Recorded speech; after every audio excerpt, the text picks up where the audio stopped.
Maintenant, parlons un peu de valeur présente.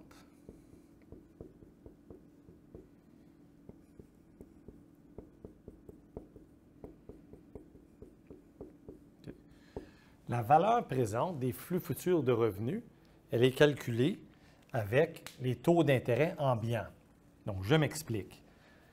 Je préfère avoir 100 $ aujourd'hui que 100 $ dans un an parce que le 100 $ que je reçois aujourd'hui, je peux le placer dans les marchés financiers aujourd'hui et obtenir le taux d'intérêt moyen en termes de rendement, là, je parle.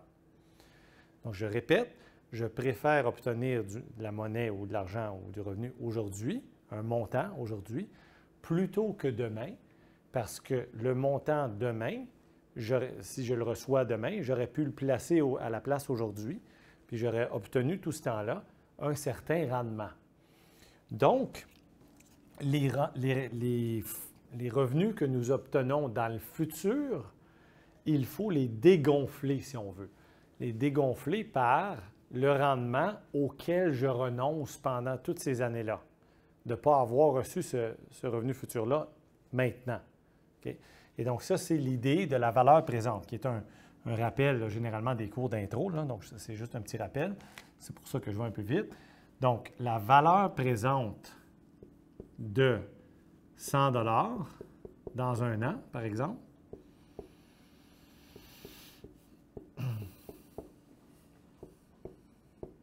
qu'est-ce que c'est? Bien, il faut un taux d'intérêt ambiant. Donc, on va dire un taux d'intérêt de 5 %, mettons. Okay. Alors, c'est quoi? Bien, la valeur présente à un taux d'intérêt de 5 %, c'est égal à, je vais recevoir ça dans une année, donc 100, et je divise par le rendement que j'aurais obtenu. Et là, remarquez qu'il y a un exposant 1, parce que c'est un an. Si j'avais obtenu ce montant-là dans 2 ans, j'aurais eu 100 divisé par 1 plus le taux d'intérêt à la 2. Donc, dans ce cas-ci, j'ai 5 %, donc ce sera 100 divisé par 1 plus 0,05, exposant 1, donc je n'écris rien, c'est-à-dire 100 divisé par 1,05. Okay, pour cet exemple-là. Donc, la valeur présente d'un flux futur de revenus, on doit toujours la dégonfler par les taux d'intérêt futurs anticipés. Okay? Alors, quelle est la valeur présente d'une obligation à perpétuité? C'est-à-dire qui ne finit jamais, qui n'a pas de date de fin. Perpétuité. Bien, la valeur présente, c'est quoi? Je vais obtenir dans le futur quoi? La sommation infinie, donc de aujourd'hui jusqu'à l'infini, parce que c'est à perpétuité, n'est-ce pas? Ça n'existe pas, hein, des obligations à perpétuité, je fais juste c'est théorique. Tous les paiements de coupons, donc les C, que je vais supposer que c'est toujours le même taux d'intérêt, les mêmes coupons, les mêmes paiements de coupons nominaux, là, 5 000 $ par exemple par année, et je vais diviser par, ça ici, ça va être K de 1 à l'infini. Donc 1 plus I, le taux d'intérêt, exposant 1, exposant 2, exposant 3, etc. N'est-ce pas?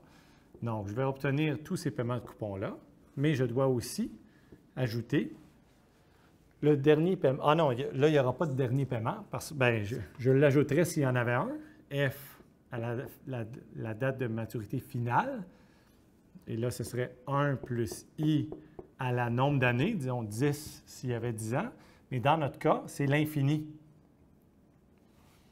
Et donc, évidemment, ce montant-là, on ne le verra jamais, on ne va jamais le recevoir. Okay?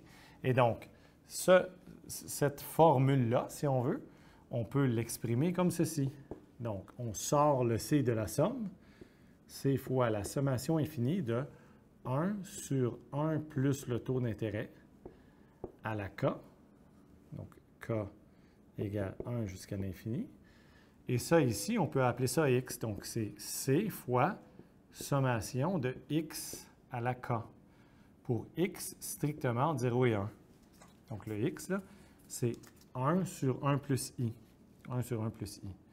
Alors, il se trouve que, donc, égale c fois une sommation de cette forme-là lorsque le x est strictement entre 0 et 1, c'est très chouette parce que ça se résume à, donc là, je vais mettre 3 petits points, donc les détails sont dans les notes.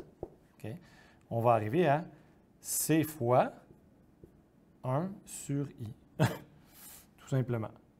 Et donc, ça donne quoi, ça? Ça veut dire que la valeur présente, le rendement, c'est c sur i. Remarquez que la valeur présente qui va déterminer grandement le prix,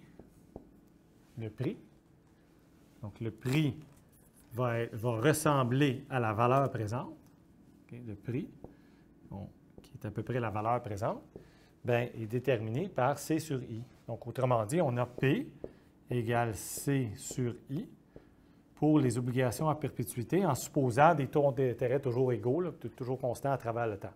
Okay? Et donc, lorsque les taux d'intérêt augmentent, ça met des pressions à la baisse sur le prix des actifs. Lorsque les taux d'intérêt diminuent, ça met des pressions à la hausse sur le prix des actifs. Lorsque les coupons augmentent, ça augmente les prix des actifs, évidemment, parce que c'est plus payant, les coupons sont meilleurs. Et lorsque les coupons diminuent, les prix des actifs diminuent. Voilà. Et c'est aussi simple que ça. Alors, la valeur présente des flux futurs de revenus. Et encore une fois, on voit le lien entre les taux d'intérêt, les prix et les rendements, n'est-ce pas?